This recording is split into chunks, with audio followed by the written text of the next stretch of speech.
Qué mundo maravilloso nos están ofreciendo las redes sociales. Pero si le das un mal uso a esto, ¿qué pasaría?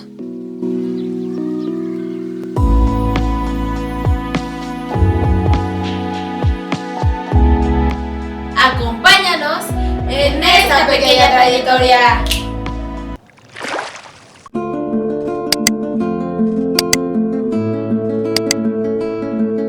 El poder de la psicología. Hola, bienvenidos a un nuevo video. Si quieres ser como Jimmy Neutron o tener información de la NASA, suscríbete. El día de hoy vamos a hablar de un tema en particular que es sobre las redes sociales. No es un medio de terapia. Como sabemos, las redes sociales han ido evolucionando a lo largo de los años. Actualmente no solo se difunde información de entretenimiento, sino también de aspecto científico, pues hemos conocido desde el ámbito de derecho, desde las ciencias naturales, la psicología, la nutriología, física, la física cuántica, química, entre otros aspectos. Nos han llegado a acercar a los diferentes tipos de ciencia. Sin embargo, hay un aspecto negativo en esto, ya que se puede transmitir información falsa, ideas erróneas, donde se sigue creyendo que ir al psicólogo solo consiste en dar consejos, pero no es así, es una idea equivocada, porque el psicólogo te orienta para que tengas las herramientas necesarias en la toma de decisiones. Una de las situaciones que hemos notado actualmente en las diferentes plataformas de Facebook, YouTube e Instagram es que las personas te llegan a enviar mensajes pidiendo ayuda acerca de una situación que le está generando malestar, que de cierta forma no está mal porque es el primer contacto que tiene el profesional de la salud mental junto con las personas que llegan a verlo, en donde llegó a conectar con lo que publicaba, de lo que informaba. Pero aquí la cuestión es que existen dos tipos de personas.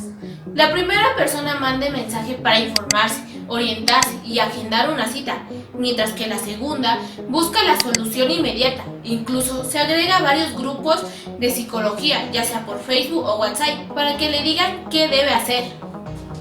En el segundo aspecto debemos considerar que los profesionales de la salud mental deben ser éticos, en donde debe existir un lugar, un horario en específico para dar una sesión terapéutica y dar la atención que merece la persona. Además de que se necesitan conocer diferentes factores, desde los antecedentes familiares, desde cuándo sucedió esto, qué ha cambiado en su vida, cuáles son las soluciones que han intentado para poder resolver este problema, entre otros factores que son necesarios para dar una sesión terapéutica.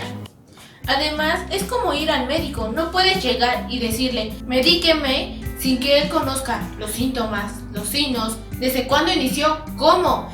El médico debe hacer un análisis profundo para poder dar un diagnóstico adecuado. Asimismo, con la terapia. Por ello queremos hablarte de este tema. No queremos que lo tomes de forma negativa si el psicólogo o la psicóloga no respondió a tu pregunta de qué puedo hacer en este momento, porque no es la forma adecuada para dar un tratamiento a través de un mensaje cuando no conoces todo el contexto completo de lo que está sucediendo. Además, tú como psicólogo, si no te sientes preparado para dar terapia o no tienes toda la formación completa, es necesario que recomiendes a alguien para que pueda brindarle esta atención médica relacionada a la salud mental. Debemos también tomar en cuenta que hoy en día en redes sociales se puede encontrar una cantidad de información en donde las personas ya también llegan a autodiagnosticarse y sentirse, es que tengo esto, pero es algo que el psicólogo debe dar un seguimiento profundo para verificar si realmente lo tiene o está sucediendo otro tipo de situaciones. Y si tú cuentas con la preparación necesaria, lo recomendable es agendar una cita para tener la interacción y el seguimiento adecuado. Sabemos que las redes sociales no es un medio de terapia. El objetivo de las redes sociales es poder transmitir información que antes las personas no conocían acerca de la psicología, que puedan difundirla y poder hacer que las demás personas lo conozcan. Comunicar, ayudar y dar tips, como también promocionar el trabajo. Pero ahora bien, ya sabemos que andar escribiendo en grupos de psicología no es lo más adecuado porque no conoces si realmente la persona cuenta con la preparación adecuada y la formación y cuente con su título. Pero ¿en qué momento entonces uno debe ir a terapia? Lo recomendable es ir a terapia por salud mental. Sin embargo, debemos aceptar que la educación que nos ha dado la cultura de ir al psicólogo no es favorable. Por ello, si tú sientes que cada vez se te dificulta más tomar decisiones o que tu vida, tu rutina cambió radicalmente cuando era algo favorable, pero ya no lo es, has intentado varias soluciones y ninguna ha funcionado, la motivación disminuye, es ahí cuando te das cuenta que debes ir a terapia.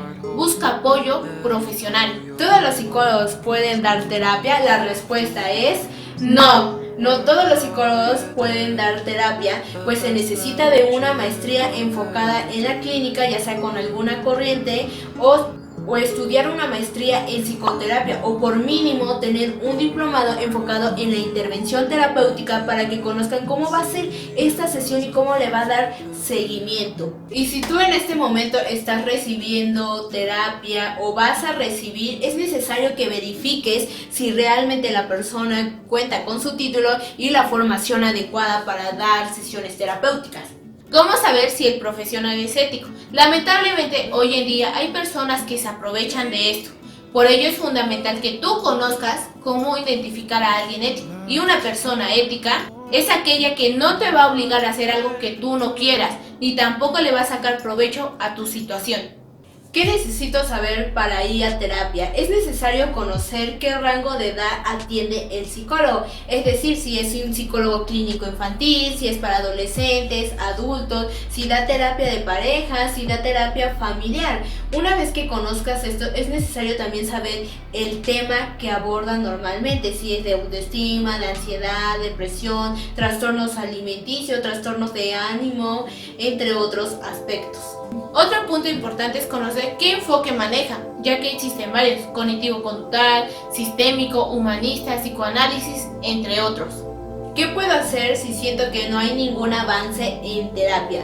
En primer lugar, debes comunicárselo con tu psicólogo para llegar a un acuerdo de cómo van a solucionarlo. En caso de que tú sientes es que yo ya le conté todo esto y aún así no hay ningún avance, tú como cliente, como paciente que está recibiendo la terapia, tienes todo el derecho de cambiar de psicólogo, donde realmente sientas esa confianza de poder expresar lo que te está pasando. Y recuerda que todo esto lo que estás haciendo es por tu bienestar y salud mental. Tener confianza con tu terapeuta, explorar libremente tus impulsos, emociones, pensamientos y sentimientos es fundamental y una palabra clave para la psicoterapia. Por eso es importante que tengas confianza con tu terapeuta para poder expresarte sin miedo a ser juzgado o criticado. Y la frase de este video es: tambores.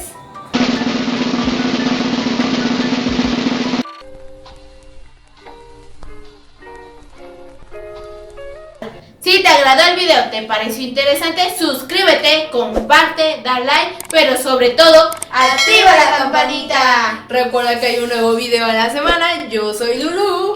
Y yo, Carmen. Y esto es El Poder de la Psicología. Recuerda darle like, comentar, publicarlo con tus conocidos, darle mucho amor y nos vemos en otro video. Adiós.